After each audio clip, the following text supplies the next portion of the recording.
Hi, and welcome to the SEO podcast, Unknown Secrets of Internet Marketing. My name is Chris Burris, owner of eWebStyle. Charles Lewis, your internet marketing specialist. Thank you, and welcome back to another fun-filled edition of our wonderful podcast. This is podcast number 214. Our previous podcast is 213. As always, we have a tip from our previous podcast, and that tip is make sure to include social media in your mobile marketing strategy. Yeah, you want to make sure that anytime you're doing mobile marketing, whether you're doing paid ads toward mobile or paid social ads towards mobile, include social media in that strategy.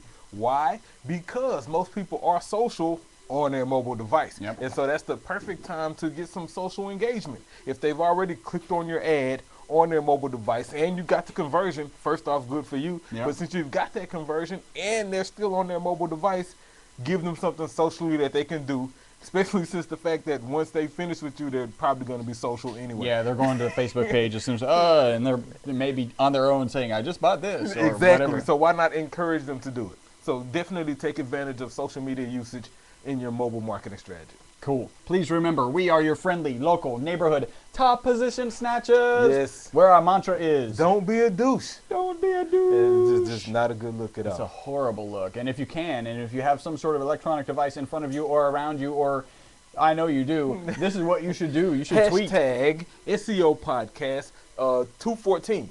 Make sure you tag us in it at eWebStyle. You can even do this. Tag us at Best SEO Podcast. That way we can follow you back and do all of our social stuff. Cool. Notice the size of that tear tattoo? I did. It's I was huge. disappointed. Oh, man. Yeah, it's been like 2-3 weeks since we've actually had a review. We had to dig one up from Romania last time. Was it Romania? I think it was Romania last time. Yeah. Lithuania. It was an Ania. Some Ania. So what you can do to help prevent these tear tattoos being applied to my face is you can write a review. Yeah. One place we actually are really promoting now is our G Plus local page, which will soon have a vanity URL. Yeah, so we're debating. kind of like That could be blank stare. well, the issue with they're forcing the use of the plus sign in the vanity URL. Right, which is okay, yeah. I don't I don't like it. Yeah, I agree. I understand why. You're Yeah. branding it. It's the plus. I get that. But Yeah. so we'll see. So we're shooting for. We were hoping to get plus Plus eWebStyle. style, and we could It wants something else though. They if we want- take the hyphen out. So we can get plus eWebStyle With hyphen the hyphen, e yeah. hyphen webstyle, and then that'll be it. But if we want to take the hyphen out, then they want us to add something else. Is it So a I was- character issue? or- Well, you can put no. It's not a character issue. It's a naming convention issue, and they just since our primary name is with the hyphen, if we remove the hyphen, then they want us to add some sort of identifier. And so we're debating: do we add marketing? Do we add SEO? Like we got different things we can go with. Or try .com. Well, I know. I thought about plus that. eWebStyle.com. All right, so for now, until we get our vanity URL sorted out, the best way to get to our Google Plus local Probably page, still will be the best way. yeah, probably will be, is just to go to e-webstyles.com G plus and slash G plus and slash Google plus and slash Google plus. Google Plus. All right, all of those will take you to our G Plus local page. Make sure you're signed into your Google account and then leave us a review, please. The other thing you can do, it only has 3 steps. All you do is go onto iTunes, create an account, write a review. If you choose to send us an email, podcast at e-webstyle.com. other things you can do. Actually, we have a reviews tab on our Facebook page. No reviews there. Yeah, there's one. There's one. There is There's one. one. I did see that. Yeah. Well, it's hard to see because if you're signed in as eWebStyle, it doesn't show you any. And if you're signed in as yourself, then you Then you can see see it. the one. Yeah, come on, the way Facebook. to write a review there is to go to facebook.com/ e-webstyle. and then click the little reviews tab. And that's all we got for now. We do have a referral program. If you've got an SEO client, you want to send our direction, as long as they are a paying client, you will get paid. It's the money. Money. You can get a free website analysis. Go to e-webstyle.com, and anywhere on our site you will find our form. That form says free website analysis. Fill it out. You can get a free webinar. So go ahead and do that now. while you're Man, sitting in speaking front of our website, just excited about this. Yeah. Like we're getting steps and steps closer to launching a new site. Looking like we will have that done before the end of this month. And Yep. so I'm excited about that. We got select guys we'll be sending out to hit the site up and go through it and get your feedback on it. And we do have an app coming soon, so Yes. we are looking for people who want to test the app and give us some feedback. Some people, kinder, gentler people, because we know we're going to have some mistakes on it. So we want to make sure that we get those from people, get those straightened out, and then you can be part of the eWeb beta team. Yeah, and I think we're starting iPhone first. Yeah. So yeah, if you're on an iPhone and you're interested in beta testing our app, send us an email, podcast@e-webstyle.com, and then we'll get back in touch with you when we get to that time. Actually, either one, because Apple and Android. Android are going to come out almost back to back. So that'll be great. All right, a little bit of news. Google Maps, their users, the amount of users on Google Maps dropped, and it was a significant number according to this article. I'm not even sure I believe it. They were talking about, the title of the article is Apple Gets the Last Laugh. Because remember when they came out with their new iOS 6 or something, or the new iPhone? Yeah, they changed their map provider. Well, they changed the map provider. It was all jacked up, so then they rushed to get Google on there, and Google left turn by turn off because they wanted people to drive people to Android, blah, blah, blah. So now they're saying that the Google app users, Google Map users barely went up, and a lot more users are out there using them. I don't know. Well, I think the discrepancy came from the networks changing. For example, I had a navigation app icon on my Android device, and that opened up Google Maps and processed the navigation. Now that option isn't there. You have to go to the Google Maps, and actually do that. And people like, I know friends of mine who didn't understand that. Go to Maps, type in the address, and then you'll get a navigation option, and you'll still get your turn by turn.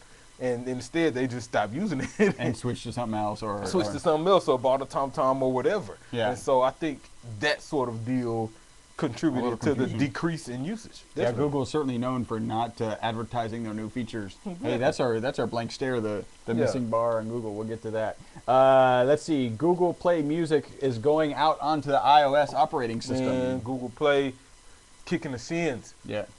Look, I was a big, believer in all Google in. Play. You're all in, I was yeah. in. I was like, man, I'm not going to use iTunes no more. I'm going all into Google Play because it was cool. The desktop version allowed me to upload my whole library, access it from my tablet, access it from my phone, from your other desktop, from anywhere I could get online. But then the app version on my mobile device, my GS3, is now a paid app. What? Paid app. No. Really? Mine isn't. Mine is. I don't know why. And so I immediately went on and so I can't access my playlist. I can't access anything. That's weird. Yeah, so that's weird. Hopefully that's just an anomaly with this situation, and they'll figure it out. But yeah, I can't access it. So. Yeah, that is a kick in the shins. Hey, Amazon did their first original series. You know how Netflix did original TV series? This one's called Alpha House. I believe that the more people out there making creative content, the better. Yep. I think creative content will get better. I am also very frustrated because I think there's so much creative content out there right now. I mean, there's hit shows, like mega hit shows, that I just don't have time to even watch. So this is just another venue of shows that try it free. Well, I don't want to. I was already using it free. I don't want to have to try it free. Stays like that. No, free 30-day trial, then $9.99 a month starting December 15th. Kick in the shins. Now, I don't know why. Maybe I haven't tried mine in a while. That's probably what it is. Now, this is really cool. Speaking of Google Maps, Street View.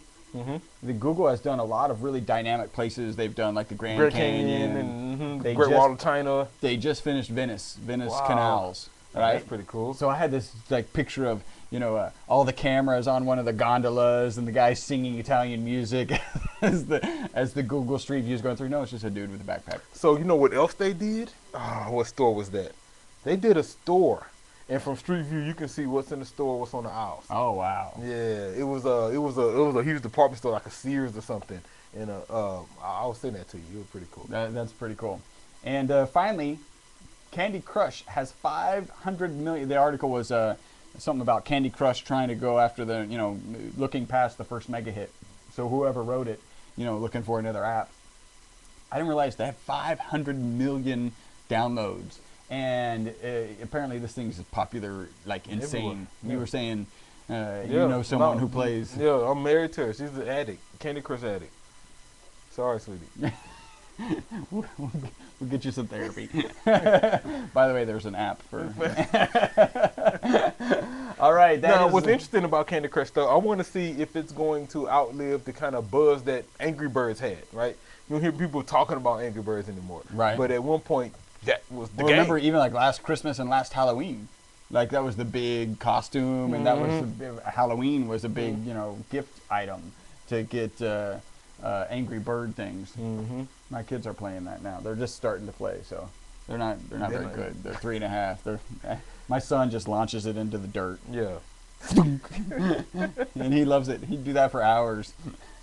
Although that makes sense. Yeah. I think I'd throw birds into the dirt for hours. Yeah, if I was doing this myself, that's what I would do. Yeah. All right. All right. So that's kind of a combination of animal cruelty and Jenga. All right. We want to give a punch in the face to Steve Stewart. He hit us up this morning. Patoof. He hit us up this morning finding out when our podcast was going to be on. We let him know, and then right when we were going on air, he couldn't be here because he had to go pick up his daughter. So, all right, punch in the face to you. Make sure you listen out, and thanks for listening. And that is the potatoes of our podcast. Time to get into the meat. Definitely. So I was on Search Engine Journal today. I'm going to give a punch in the face to Jeff Kenyon. Jeff put out an article, a great article about landing page design, inspiration, SEO and UX, user experience, and how they work together. And so he had several points in the article about, optimizing a landing page, but also making sure that the user has a great experience. And so it's pretty decent. But he left off a few things that I feel are extremely important in regards to a landing page, which we'll add. So, but one of the key statements he made was that both SEO and user experience are important elements for every site and should be embraced. And I totally agree with that. A lot of the problems people have is that they do one or the other. They will focus on the user experience, making sure that their user lands on the site, can find what they need, and have a great experience, but they lack SEO efforts, and so the users that they do get to the site are minimal because the site's not optimized. Or vice versa. They optimize the site extremely well, they get lots of traffic, but the user experience sucks, and so they don't get conversions. And when we're talking about a landing page, and so you have to do both extremely well. Why? Well, because for a landing page, let's say this is a landing page for a paid ad, and we'll use that as our kind of ongoing example. In regards to your quality score, that landing page needs to be optimized. Yep. Right? And so you want to make sure that you have the right things in place. Secondly, if this is a paid ad, that means you paid for that click. And so when that user gets there, it's imperative that they have a great experience. That's the only way you're going to get the conversion. And so SEO and user experience definitely most go together. He goes on to say every page needs striking headline copy, pictures to interest the readers. And that's a given, right? The striking headline copy must be in place in order to captivate somebody to take that click. So one of the things he says is make it easy to understand, right? So people shouldn't have to struggle and figure out what exactly it is that they're looking for or what they're supposed to do when they're on your site. Make it extremely easy to understand. You want to, his second one is make it easy to scan, right? Because as people who search the web, we don't read, we scan. Yep. I read for research purposes, but when we're just looking, we're scanning. So we can find something to read, right? And so when you scan, people scan, they look at images, they look at videos, they look at bullet points. They look at regions. Exactly, right? Certain logo area, sidebar area. They look at certain regions on the page. And so you want to make sure that you are aware of where your hot spots are, and then make sure your user experience captivates that. So make it easy to scan. Like I said, instead of big blocks of text, use bullet points if you can. You can see that on Google Plus pages now, right? Mm-hmm. Everything's broken up into sections, and so you can actually have a lot of stuff that you can scan, possibly with an image, possibly with a title, real quickly, instead of stacking it. Pretty smart. Definitely. He says this third one is use a clear call to action. And I think this is key. A lot of times people will develop a landing page and the call to actions isn't necessarily clear, right? Do you want people to call, or do you want people to fill out a contact form? Do you want people to subscribe, or do you want people to download something? Or whatever your action is, just make sure it's clear and concise, and so that way that user knows exactly what you need them to do, and that'll help them convert a lot easier. And then his last one is optimize your page title, and I think he put emphasis on that because page title is important for a couple reasons. One, that user needs to see it and understand it, and that'll let them know, yes, I need to click here because this page will likely contain what I'm looking for. Another reason that page title is important because it's a page title. We're talking SEO. This page title should be keyword rich. It should have your target keyword in it and somehow message the user as well. Yep. So make sure you optimize your page titles. So those were the 4 points he had. What I'm adding to this is you should have an extremely focused landing page. We need like bonus noise. Bonus noise like a whoop. I don't know. Whoop whoop. There you go. You need 2 of them. Yeah. So bonus 2 more. There's our bonus noise. Whoop whoop. That So- indicates an SEO bonus. SEO bonus. Whoop whoop. Whoop whoop. An extremely focused landing page. What do I mean by that? Yeah. I mean, like if you're selling a specific product, and somebody has done a page search, and you paid for that click, and you took them to that page should be about that product. The first thing they should see is the That confirmation product. that they're looking at product. that product. Yeah, that's extremely important because what you don't want to happen is to pay for a click and somebody spends your money and they land on your site and then they bounce. Put this in context. And say you land them on that page, they look for that product and they see 3 different products. What happens if they're scanning? They don't see that product. They just notice Even the if other that 2. product is one of them. Yep, they just notice 2. Boom, you got to bounce, right? So spend the time to make sure that landing page is only about that product, and that's Yeah. about Continuity. campaign organization, continuity, and spending the time on that landing page. Yeah, at the end of the day, you want you want continuity from search to the click to the landing page. Yeah. And frankly, if your landing page is not your home page or something like that, then you want to make sure that your landing page has the same color scheme and branding and things like that your company does, and so that way you won't lose anybody because your branding is different. So definitely you want to have some continuity. Here's another SEO bonus. SEO bonus. SEO bonus. Whoop whoop. I don't know how many times I can do that. Not without laughing. So your landing pages should be designed for your target demographic. What does that mean? It means if you're selling gummy bears, right, and you're selling them online, your site should not be full of hard lines and earth tones and very manly. Your site should be probably purple and pink and kitty and friendly because that's what you're selling. And gummy. Exactly. You're targeting females and you're selling, lingerie or whatever, then you want to go with soft lines and pinks and women on there. You don't want to go with, construction dude because that's not your demographic. Yeah. And so take the time to do that. That takes some resources to, design a specific landing page, but it's well worth it for the conversions. Another SEO bonus. SEO bonus. SEO bonus. Whoop, whoop. Yeah, I think I'm going to laugh every time you do that. You should have access to the full site. We've seen places, especially on a mobile site or even desktop sites, a landing page where it'll be specific to a product, but they will, remove the navigation, which is okay.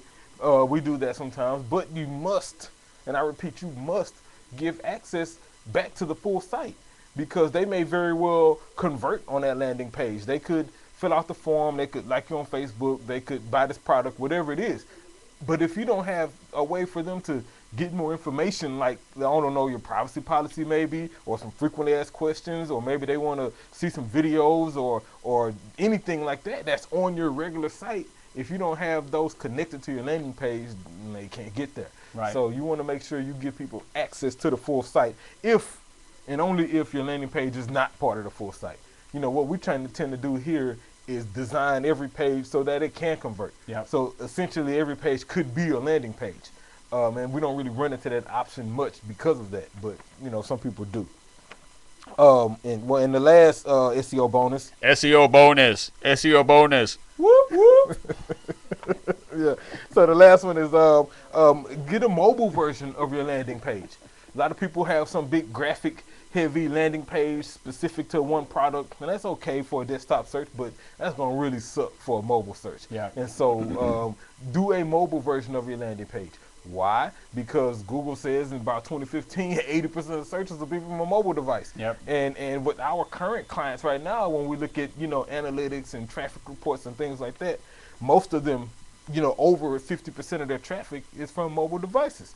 And so you must have a mobile landing page, especially if you're marketing.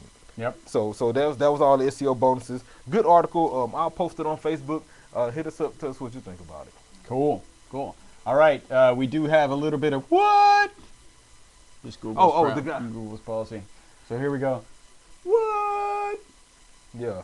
Yeah. So this what goes out to Google for making changes and not really notifying people, like making the bar that existed on our Everything. Gmail, really everything, and most importantly for us in our Gmail, there was a bar where we could click calendar and contacts and Drive or Google YouTube, and it just disappeared. No explanation, no little arrow, although there may have been a little arrow that would click through too fast to of where do we find those things. So I actually Googled, couldn't find any useful help, and then started punching around. Charles took the more effective route, and he just started clicking around and found it. So come on, Google, give us some warning. Send us an email. Yeah. Your bar's gone. Here's why. Here's where it is. And they normally do a good job of giving you a pop-up Little when you pop-up, log in. yeah. Hey, this has changed, but yeah, we didn't have that experience this time. So, yeah. What? All right, this has been the most popular SEO podcast on iTunes. This is because of you guys, all of you all out there in 76 different countries, downloaded about 9,000 times per week. Thank you so much. Appreciate it. Until the next podcast, my name is Chris. Charles Lewis. Bye-bye for now.